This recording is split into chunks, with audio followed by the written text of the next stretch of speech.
okay, look, we have to save the future poor. And so now some of the present poor are going to have to suffer. So that's scary. Now, part of that is because the world economy is getting bigger, and so maybe you have to control for that. But the magnitude of the chaos has been increasing with each collapse. Have you all noticed that food has become much more expensive? That shelter has become much more expensive? That energy is more expensive? That many consumer goods are simply unavailable? Can you not see that this is going to get worse if the Deloitte-style moralists have their way? How much short-term pain are you going to be required to sustain? Decades worth? All your life and the life of your children? It's very likely for your own benefit. Remember that. And all this painful privation is not only not going to save the planet, it's going to make it far worse. Well, it is an open question always how much of that cyclical activity you actually want to suppress, right? So the idea would be to suppress the cyclical activity and produce a linear growth. The idea would be to let nature take its course. Well, the problem with that is that even within us, our life is actually a very, very delicate balance between proper death and proper regeneration. So any cell lines that you have that don't die are cancerous, right? So, I mean, the only reason you're able to live is because you're dying optimally all the time. Yes. So the idea that life is nothing but growth, that's what cancer is life that's nothing but growth. I think so there has to be death and replacement as a precondition for life in some real sense. So if you flatten that out of the economy, there's no, your point, I think, is that there's no signal that you've gone astray if you artificially suppress, like a recession, because a recession is a form of death. The evidence that relatively unconstrained government spending produces inflation seems to be incontrovertible. And then we might want to discuss exactly what inflation does to people. So inflation makes each unit of currency purchase less units of value. Too much money chasing too few goods. Exactly. And then you might say, well, who does that punish? Yep. And the answer is, well, inflation punishes people who've been wise enough to forestall gratification. Yep. Right? So if you're somebody who has been sensible and taken the medium to long-term into account, and you've saved money, so accrued wealth, let's say, and the sort of wealth that enables you to have a house and air conditioning and some opportunities for your kids, we would generally regard that as a social good, right? Because we hope that people who are not profligate and impulsive and who put a little aside for the future, for future contingencies, so that they can take care of themselves and others, those people should be valued. And if you inflate the currency by overspending, then those are the people who are preferentially punished. Because the people who spent all their money, well, they don't have any money. Inflation only affects them tangentially, but it destroys the wealth of the very people whose careful and conscientious striving have produced wealth to begin with. And so I think we're actually in real danger of forgetting this. And one of the things that I read a couple of ominous things. So if you plot the size of economic catastrophes over the last 30 years, they're getting bigger each time. So that's scary. Now, part of that is because the world economy is getting bigger, and so maybe you have to control for that. But the magnitude of the chaos has been increasing with each collapse. Okay.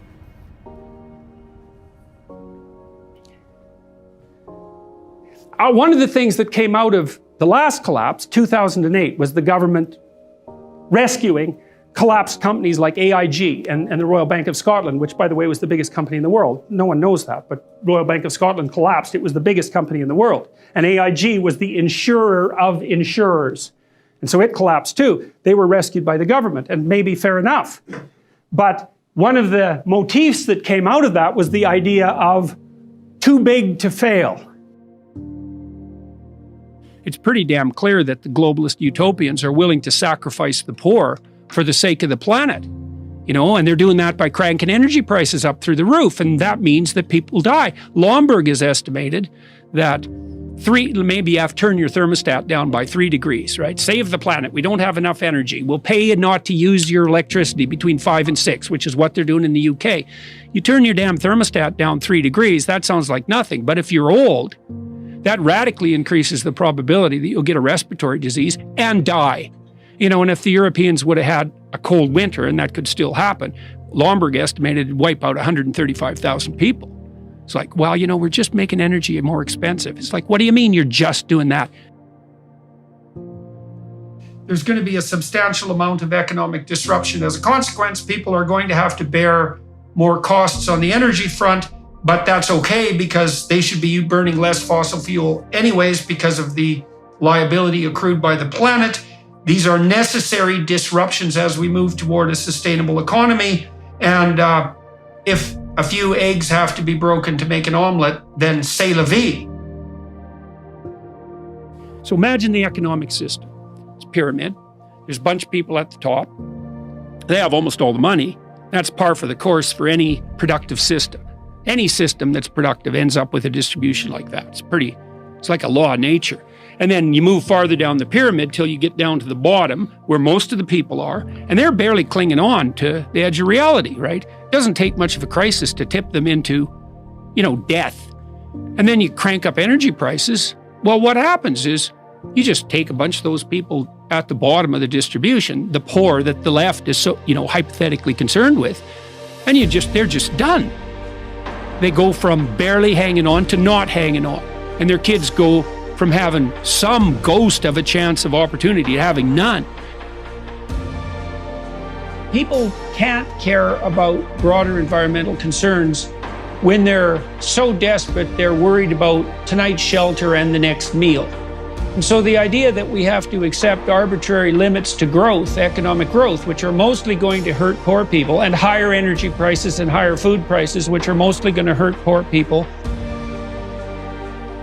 The World Bank estimated, I don't remember how many months ago, probably 9 months ago, that we're putting 350 million people on the brink of starvation because we're cranking energy prices up.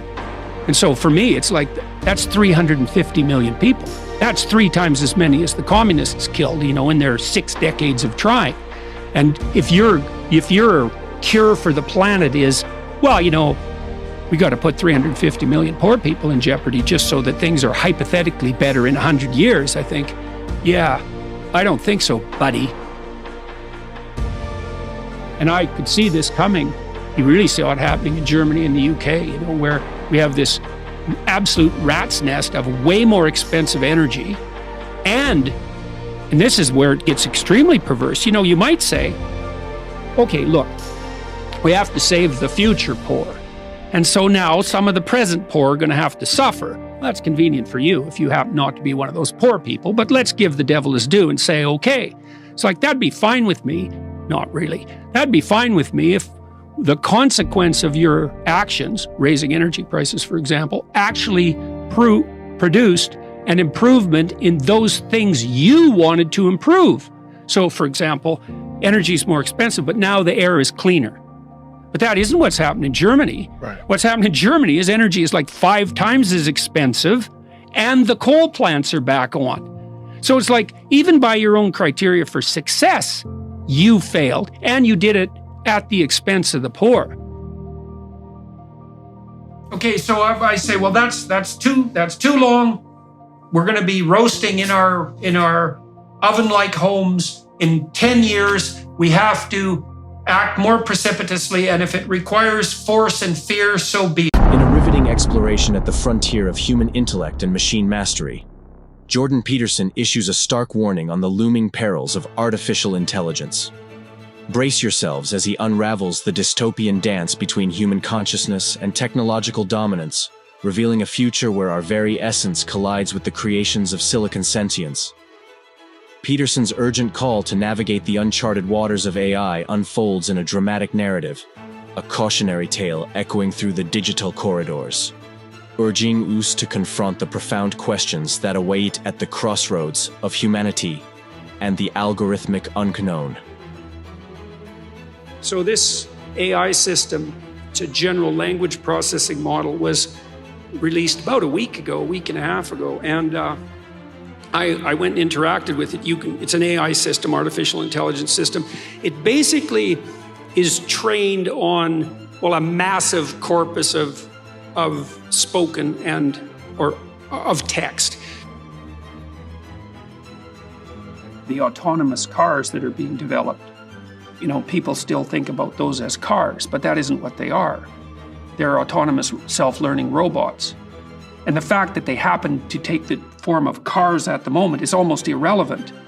They're no more cars than cars were horseless buggies, right? They're a whole new thing.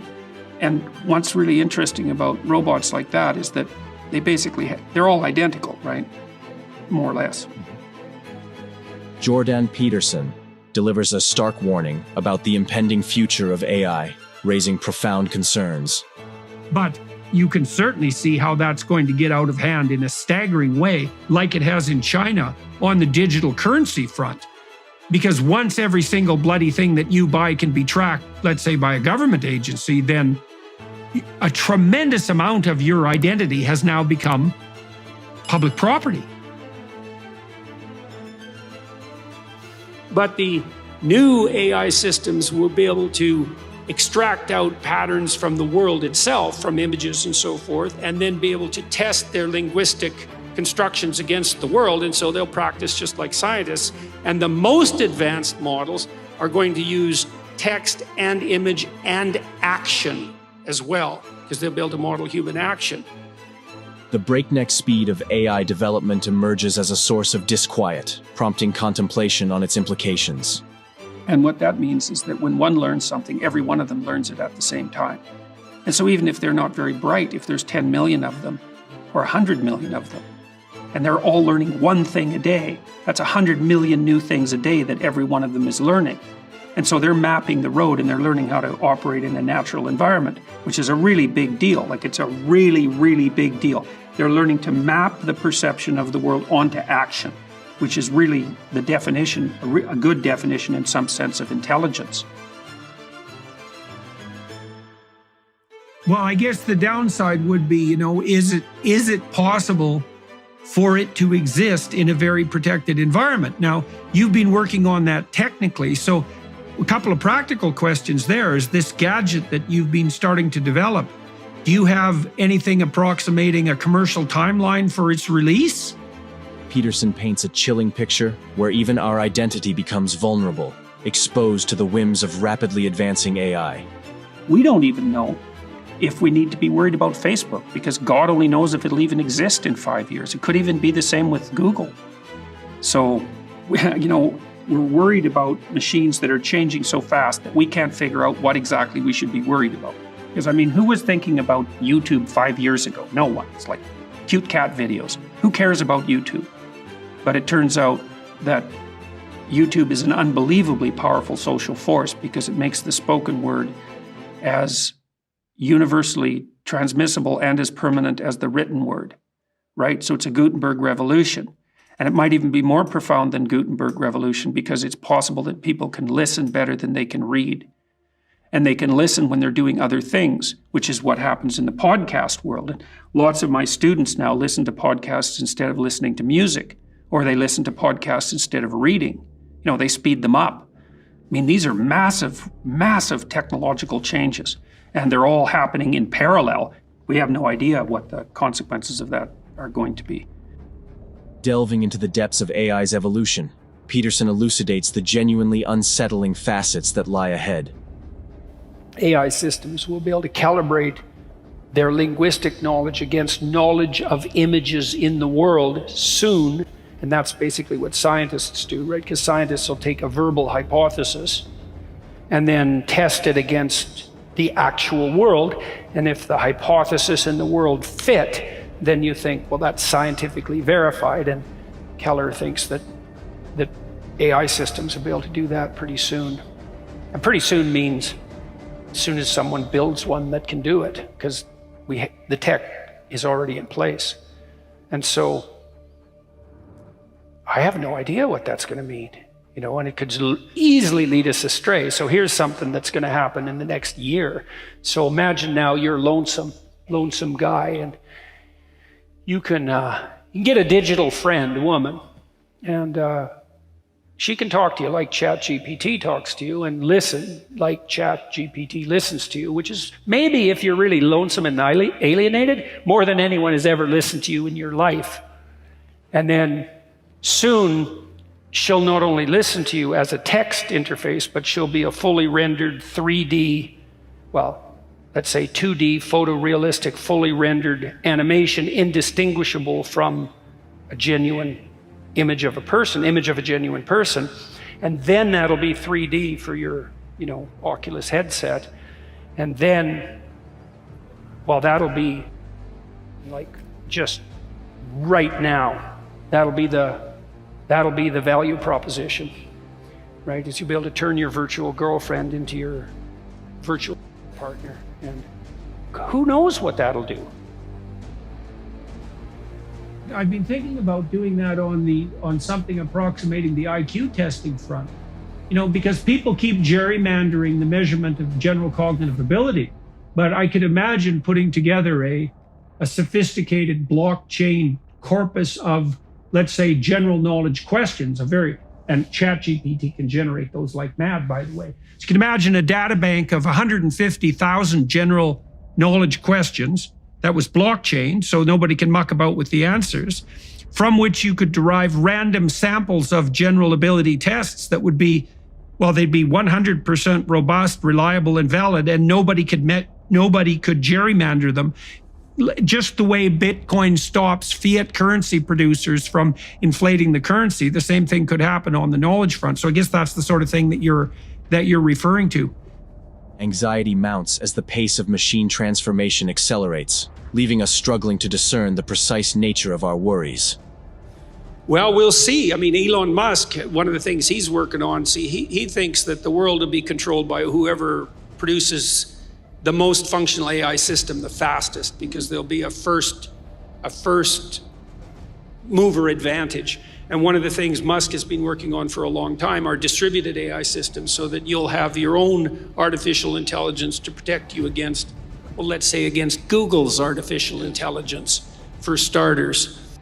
Uncertainty looms large on the horizon, driven by the relentless and unpredictable changes in AI technology. A self-help book is like that in a primitive way. I mean, yes, because it's essentially a spiritual guide, in that if you equate the movement of the spirit with forward movement through the world, like faith-based forward movement through the world. And so this would be the next iteration of that, in some sense. I mean, that's what we've been experimenting with, this system that I mentioned that contains all the lectures that I've given and so forth. I mean, you can now ask it questions, which means it's a book, but it's a book personalized to your query. Peterson forewarns of a future where AI systems seamlessly integrate linguistic and visual knowledge, blurring once distinct boundaries. But there are things, and everyone in the audience should know this, there are things coming down the pipeline on the artificial intelligence front that are just going to make your hair stand on end within the next year, because there is so much transformation going on in that domain. And that's been the case particularly for the last 6 months, that it's almost unimaginable. You're going to see things you just can't possibly. How many of you clap? How many of you know what ChatGPT is? Okay. So not very many. So I'll tell you what ChatGPT is, just so you know, because you need to know this. And I don't know what sort of technological revolution this is. Gutenberg press level? It's something like that. This is a big deal. So it's derived its models of the world from the analysis of human speech, essentially. It isn't using real world data yet, but that will be happening certainly within the next year. The potential for AI to mislead becomes a disconcerting reality, posing intricate challenges to navigate in the evolving landscape. Robots have been tricky, but I can't imagine that's more than 10 years away. And that's just one thing that's going to happen, maybe not even the most surreal thing. You know, pretty soon we'll be contending with the fact that someone will be able to generate a photorealistic version of Donald Trump and have him say something absolutely reprehensible and spread it everywhere just before election night. And there'll be a real confusion about whether he said it or didn't. So what do we do when our representations of reality can be falsified? Now, you know, I was talking to my son about that today, and he thinks we'll get into an arms race right away because there'll be technologies that can detect whether video is artificial. But then, you know, there'll be a race because other technologies will learn how to fool that technology. And, you know, maybe we'll be able to stay on the edge where we can still detect what's real and what isn't. But I don't think we're doing a very good job of that right now on social media, you know, because social media, it's kind of like the world, except it's way more demented. And the problem with that is that it makes the whole world look demented. A somber prophecy unfolds as Peterson asserts that the world's fate may hinge on the producer of the most advanced AI. So my concern fundamentally is that these machines will reflect us ethically. And that should be frightening because I wouldn't say that our ethical house is particularly in order. So they're going to magnify what we are. You know, so, you know, the Google guys can talk about the mind of God, but that's making the presumption that the thing that we're building will be a good thing. And I don't think that it will be a good thing because it will reflect us. In a poignant conclusion, Peterson underscores the dual nature of AI, holding the promise of human progress or serving as the harbinger of our downfall. So you're envisioning a future very rapidly, it's already here, where we're already androids. And that is already the case because a human being with an iPhone is an android. Now, we're still mostly biological androids, but it isn't obvious how long that's going to be the case. And so what that means, like I've laughed for years, you know, I have a hard drive on which everything I've worked on has now been stored since 1984. And I joke, you know, there's more of me in the hard drive than there is in me. And it's not a joke, really, you know, because... Yeah, it's real. It's real, right? There's tens of thousands of documents on that hard drive. And weirdly enough, I know where every single one of them is. So... Wow. So now we're going to be in a situation... So what that means is we're in a situation now where a lot of what actually constitutes our identity has become digital. And we're already being in relationship to that digital identity, mostly by credit card companies. Now, I would say to some degree, they're benevolent masters because the credit card companies watch what you spend and so how you behave, where you go, and they broker that information to other interested capitalist parties. Now, the downside of that obviously is that these parties know often more about you than you know about yourself. I've read stories, for example, of advertisements for baby clothes being targeted to women who A, didn't know they're pregnant, or if they did, hadn't revealed it to anyone else. You know, you hear babies have no theory of mind. It's like, yeah, no, they can imitate. That's pretty bloody amazing, man. Like, you haven't seen robots that can do that yet. Although there are robots now that you can teach by moving their arms. You move their arms, and then they'll do it. And so you can actually program them by moving them, and then they'll just repeat it. And so they're getting close to imitation. They're really getting close. And then look that out, man, because they're going to be imitating each other as well as us. And they're going to do it so fast, you just won't be able to believe it.